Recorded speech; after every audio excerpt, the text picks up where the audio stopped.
पास बच्चे रहते हैं जो निःशुल्क में मैं पढ़ाती हूँ और गरीब के बच्चों को जुड़े हैं कि हर घर घर में भगवा लहराएं और भगवान की चर्चाएं करें।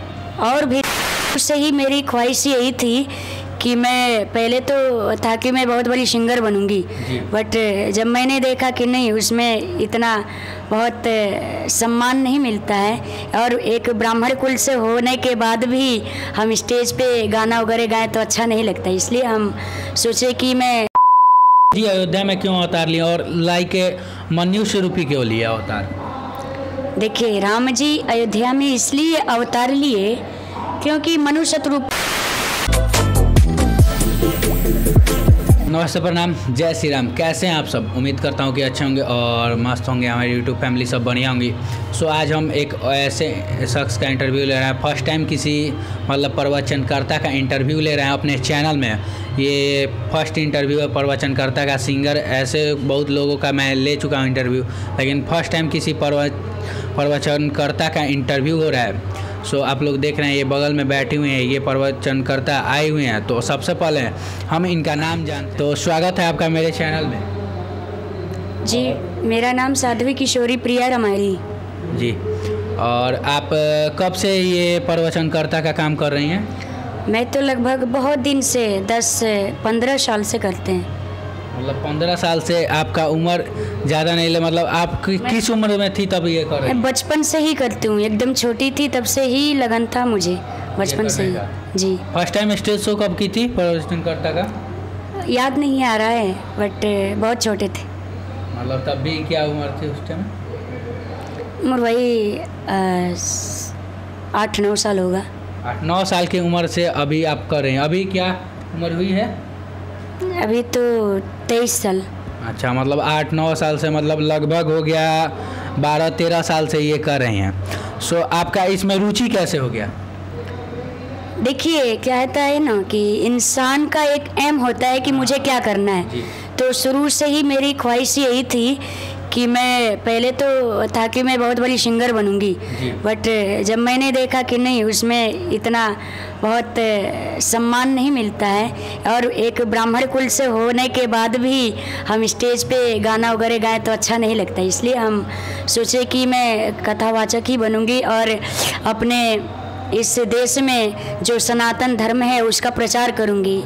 और जहाँ तक होगा, सनातन धर्म के माध्यम से, सनातन मंच के द्वारा हम लोगों में अच्छे अच्छे संदेश पहुँचाएं और भगवान का नाम। आजकल क्या है कि ऐसी वैमनुष्यता फैल गई है इस समाज में कि लोग भगवान को बहुत कम लोग याद करते हैं, इसलिए हम लोग जुड़े हैं कि हर घर घर में भगवा लहराएं और भगवान की चर्चाएं करें और भी लोगों को करवाएं और देश को और समाज को सुधारें। अच्छा, तो आपके प्रवचनकर्ता की जब आप सोची तो उस टाइम आपके कोई मोटिव हुए होंगे, कोई रहे होंगे कि मैं इनके जैसे बनूंगी? लाइक कोई टीवी पे देखता है कि ये सिंगर बनूंगी, उसी तरह कोई आप? नहीं, वो तो मेरा अपना था कि नहीं, मैं बहुत अच्छे से मेहनत करूंगी, संघर्ष करूंगी तो आगे जाऊंगी, बनूंगी। बाकी अपने मेहनत के द्वारा ही किए हैं, बहुत मेहनत की है हम लोग अपने लाइफ में, बहुत मेहनत की है। मतलब शुरू में आपने किसी को देखा नहीं ये करते हुए? नहीं देखा, बहुत लोगों को देखा, ऐसा नहीं कि नहीं देखा, बहुत लोगों को देखा है। मतलब कोई होता है ना कि इससे सोचूंगा कि इससे बेहतर मेरे को करना है, ये सब होता है ना? हाँ, ये तो होता है। तो बहुत सारे लोग कथावाचक हैं, जैसे चित्रलेखा जी हैं, जय किशोरी जी हैं, रितंबरा दीदी हैं, बहुत सारे लोग हैं, प्राची देवी जी हैं, अच्छा कथा बोलते हैं वो लोग। और ऐसा लगता है कि हाँ, वैसा हम भी बोलें। अच्छा, कोशिश करते हैं। कोशिश। आपके गुरु कौन रहे हैं प्रवचनकर्ता के? मेरे गुरु जो राम जन्मभूमि के मुख्य पुजारी है, आचार्य श्री सत्येंद्र दास जी महाराज। अच्छा, आपका प्रॉपर आप कहाँ से बिलोंग करती हैं? मैं तो कुशीनगर से बिलोंग करती हूँ जी, जिला कुशीनगर।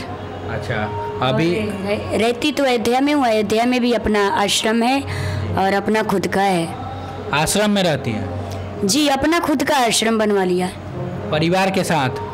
हाँ, परिवार आता जाता रहता है और हमारे पास बच्चे रहते हैं जो निःशुल्क में मैं पढ़ाती हूँ और गरीब के बच्चों को। मतलब इतना अच्छा काम, गरीब के बच्चों को निःशुल्क पढ़ाते हैं। अगर कोई बच्चा जैसे लाइक गरीब का हो तो वो आपके पास जुड़ना चाहता हो तो वो आपके पास जुड़ सकता है? जी जी, अगर कोई भी गरीब का बच्चा हो, ब्राह्मण का बच्चा हो, यदि पढ़ना चाहे तो मेरे पास आ सकता है, रह सकता है। मैं उसका पूरा खर्चा दूंगी और निःशुल्क हमारे पास रहेगा।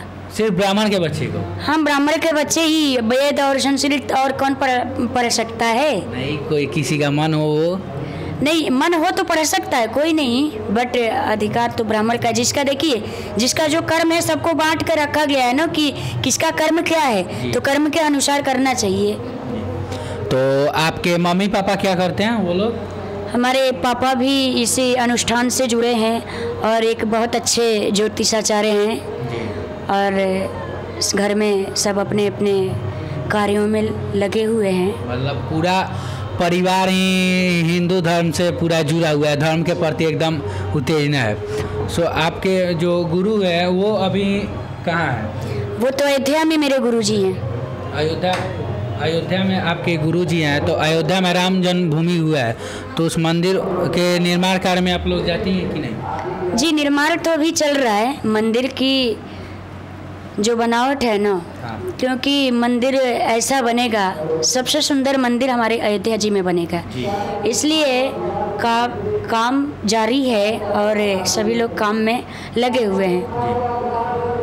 तो उस मंदिर के बारे में और बताइए, मतलब कितना तैयार हुआ है, क्योंकि हम लोग अभी अयोध्या नहीं गए उसके बारे में, तो उसके बारे में आप ही बता दीजिए। फर्स्ट फ्लोर अभी तैयार हो गया है और अभी तो बन ही रहा है, कार्य चालू है।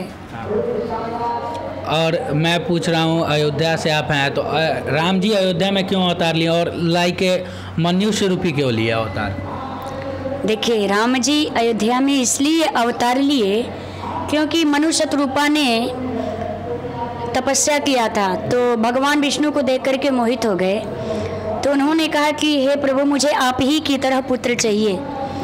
तो भगवान विष्णु ने कहा कि मैं अपने जैसा पुत्र कहाँ से ला करके दूंगा आपको, एक काम करिए, आप जा करके तपस्या करिए, जब त्रेता युग आएगा उस समय पे जब आप त्रेता के राजा और आप त्रेता के रानी बनेंगे, उस समय मैं स्वयं ही अपना शरीर रूप धारण करके मनुष्य रूप में आपके अयोध्या में अवतार लूंगा। इसलिए भगवान राम ने अवध में अवतार लिया।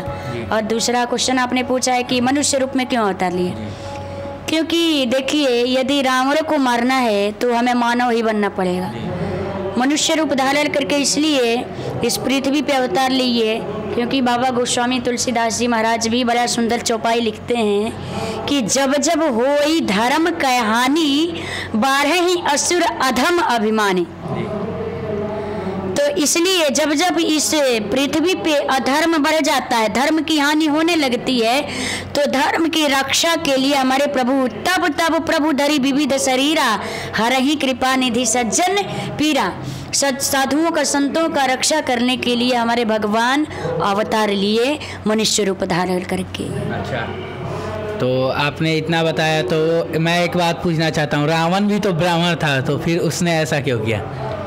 ब्राह्मण था, परंतु वो राक्षस कुल का था, असुर कुल का था जी। तो ब्राह्मण उसमें वैसी क्यों नहीं हुई, जैसे लाइक कोई ब्राह्मण में होता है उसमें ऐसी? नहीं था तो राक्षस, परंतु रावण बहुत बड़ा विद्वान था। रावण के इतना बड़ा विद्वान कोई नहीं था। सही बात। जी। तो फिर उसने ऐसा क्यों किया, जब उसको सब मतलब उसके जितना विद्वान कोई नहीं था, उसने इतना किया हुआ था, सब मतलब जितना होता है उतना उसने प्राप्त कर लिया था शक्ति, फिर भी उसके दिमाग में ऐसा? देखिए, ये जो पृथ्वी है ना, ये जो लोक है ना, मृत्यु लोक है, और इस पृथ्वी पे जो भी लोग आए हैं, चाहे वो मनुष्य हो या पशु हो या जानवर हो, एक लीला मात्र के लिए आए हैं, क्योंकि भगवान ने भेजा है कि आपकी इतने से इतने समय तक इनके साथ इतना लीला करना है, आपको ये लीला करना है, ये अभिनय करना है। आप अभिनय करेंगे और फिर से आप चले जाएंगे, फिर से आप यदि अच्छा अभिनय करते हैं तो अच्छा रोल दे के भेजा जाएगा, क्योंकि ये पृथ्वी है। इस पृथ्वी पे जितने भी मनुष्य तन में आए हुए हैं, सिर्फ एक लीला मात्र के लिए आए हैं।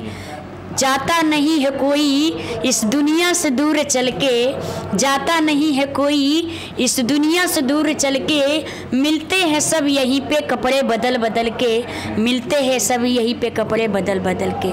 कोई कुकर का वस्त्र पहन के चला आता है, कोई शुकर का वस्त्र पहन के चला आता है, कोई बाज का वस्त्र पहन के चला आता है, कोई गिद्ध का वस्त्र पहन के चला आता है, कोई मनुष्य का वस्त्र पहन के।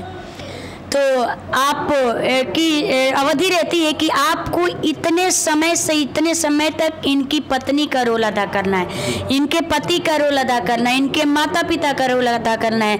आपको उसको लेकर के मारना है, आपको उसको पीटना, आपको ये करना है वो करना। तो एक लीला मात्र के लिए ये एक रंगमंच है ये दुनिया।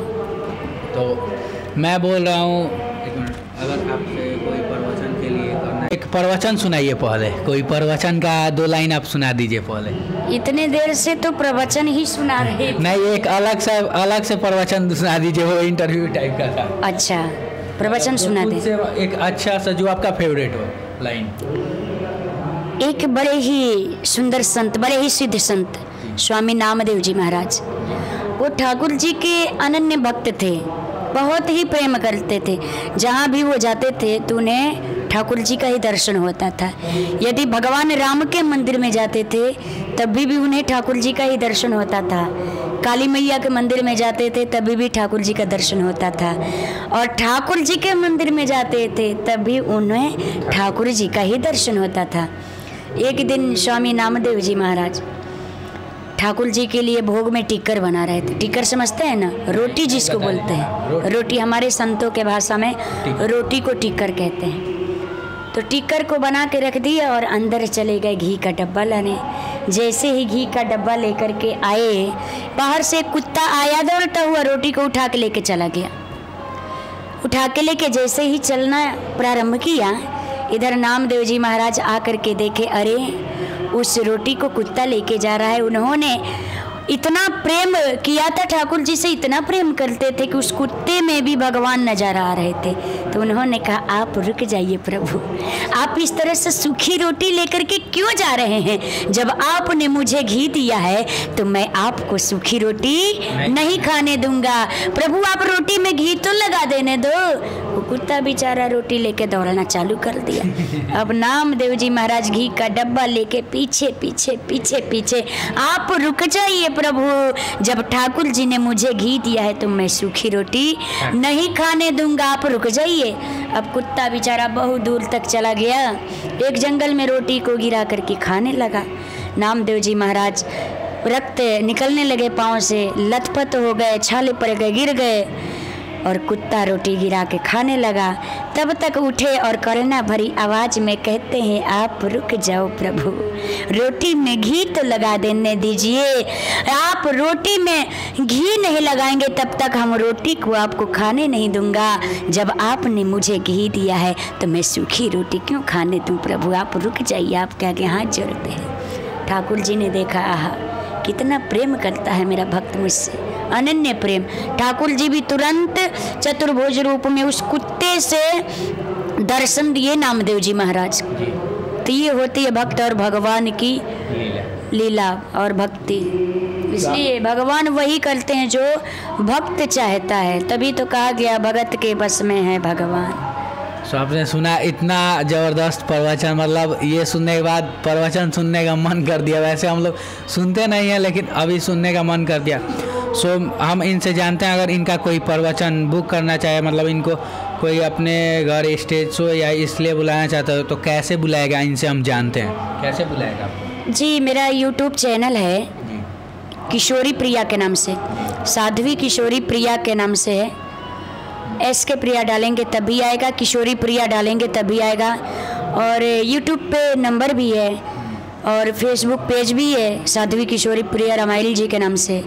आप फेसबुक के द्वारा और यूट्यूब के द्वारा आप संपर्क कर सकते हैं। कोई नंबर है कि नहीं? हाँ, नंबर भी है उसमें। अच्छा, इस ऐसे नंबर ऐड कर दूंगा स्क्रीन पे तो? हाँ हाँ, अच्छा नंबर तो मैं आप इनका नंबर ऐड कर दूंगा स्क्रीन पे, अगर किसी को भी बुलाना हो तो इनसे संपर्क कर सकता है कैसे और क्या। सो इनका बहुत बहुत धन्यवाद इतना टाइम देने के लिए। थैंक यू, कोई बात नहीं, धन्यवाद। सो एंड करते हैं इस ब्लॉग को। आप लोग इस वीडियो पे ढेर सारा प्यार दीजिएगा और वीडियो अच्छा लगा तो लाइक करिएगा, कमेंट में अपना ढेर सारा प्यार दीजिएगा और जय श्री राम लिख दीजिएगा और शेयर करिएगा अपने दोस्तों के साथ ताकि वो लोग भी इस वीडियो को देख सके। और अभी तक चैनल को सब्सक्राइब नहीं किए हैं तो जल्दी सब्सक्राइब करिए, नीचे लाल कलर का बटन है और बेल आइकन पर प्रेस कर लिए। तो मिलते हैं फिर किसी नए वीडियो में किसी नए टॉपिक के साथ, तब तक के लिए बाय, धन्यवाद।